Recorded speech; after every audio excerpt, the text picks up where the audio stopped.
I'm continuing my conversation with Craig Detweiler on his new book, A Purple State of Mind, Finding Middle Ground in a Divided Culture. And Craig, in the movie Purple State of Mind, when you were back in college, you told your roommate God doesn't like artists because they ask too many questions. Do you still believe that? Boy, I did say that, and it just proves how many things we say in our life that we come to later regret.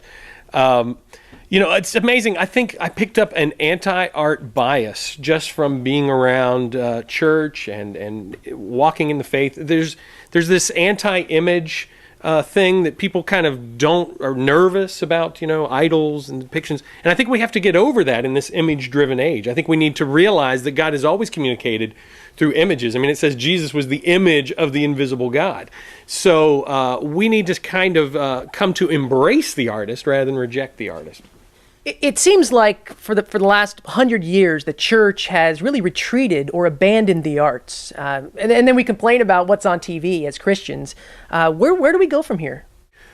Well, Peter, 500 years ago, the church was really the primary patron of the arts. In the Renaissance, we were the home of the great music and the great sculpture and the great painting. And I think it's time for us to rediscover that heritage, to reclaim our role as a locus of creativity, to really get back to the roots of a creative people, right? If God is the creator, if we're in touch with God, then surely we need to be the most artistic and the most creative people in the culture.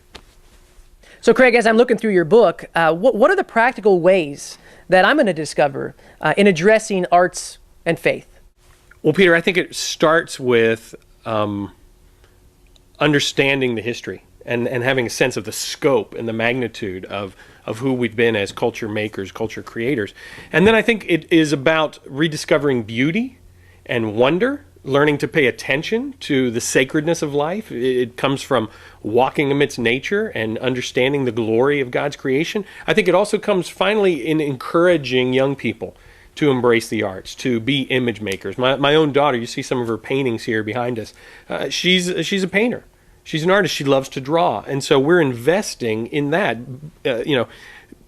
paying for classes, encouraging her to become a creative person and to reflect God's glory in all that she does.